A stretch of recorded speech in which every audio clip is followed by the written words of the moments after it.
Greg Gutfeld. We're going to welcome tonight's guest right now. Like the Great Wall of China, his mustache can be seen from space. John Bolton, former U.S. ambassador, UN and Fox News contributor. She's so sharp, she leaves a trail of flat tires, and everyone's showing up to kiss Donald's ring. World leaders, politicians, crazy people, and these two, Beavis and Butthead. Leo DiCaprio and Al Snore. The Maverick and Goose of carbon abuse. Oh yeah, they say they're out to save the earth, dozing in their private jets. In their clownish crusade, Dumb and Dumber, they emit more gas than a hectare of flatulent cattle. And imagine Trump having to listen to these bozos before lunch. Massive change is required right now, one that leads to a new collective consciousness, a new collective evolution of the human race. All that sounds geeky, but it's a real big historic thing. Yeah. After that, even the planet would say, please kill me. Now, after listening intently to these jackasses, or pretending to listen, what did Mr. Trump do? He picked Scott Pruitt, who's currently suing the EPA, to run the EPA. Like that. That's like, it's like hiring Michael Moore to guard your fridge. I gotta hand it to Donald, though. He's a prankster. He leads you on, and then bam, he hits the trap door. I bet he put X-Lax in their coffee right before they left. So they left, and they couldn't use the bathroom. And they're in New York City. That's a lot of fun. See, Pruitt is the key threat against the left's climate agenda. He probably thinks Greenpeace is a lawn fertilizer. Or the Sierra Club is a sandwich.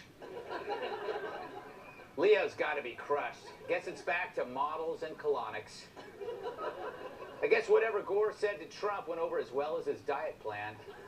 Poor Al. He got out of bed, he shaved, he plucked the nose hair. He even put on a clean pair of sweats before he came over. The one that still has the drawstring. And Donald gave him one massive orange head fake. But not just him. Earlier, Donald also saw Rahm Emanuel. Wow. I agree. He's the worst mayor since this guy.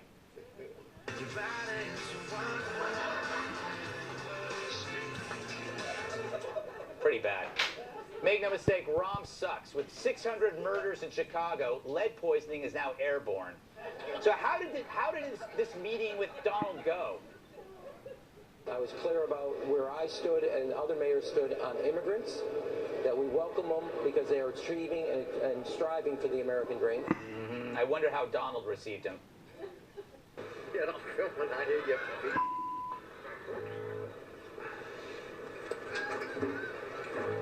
Let it go, dogs. Let's go. The other dog's coming. Never loses. So why would Donald meet with him anyway? It seems kind of weird. You know, Rahm didn't mind any reason to leave Chicago. And you know he didn't want to go home. He could get shot there. If Trump had offered, Rahm would have taken the job as naval lint picker. Meanwhile, Mr. Trump picked Linda McMahon, who ran the WWE, to run the Small Business Administration, which brings up my question. There's a Small Business Administration? I had no idea. For Labor Secretary, he picked Andy Puzder, a fast food guy who runs Carl's Jr. in Hardee's.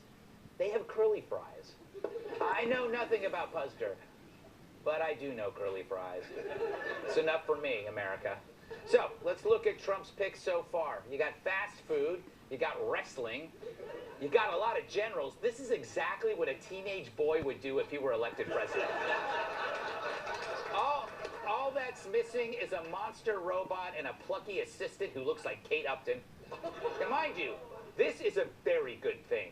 This team is one big macro-aggression against safe spacers. It's designed to give the entire staff of Rolling Stone heart seizures, which I'm for. But if that happens, you have a kind doctor nearby. There he is. Ben Carson is heading up HUD, but he's really there to revive liberals overwhelmed by panic. So who's left? Good question. Secretary of State is still open. If only I knew someone who could fill that spot.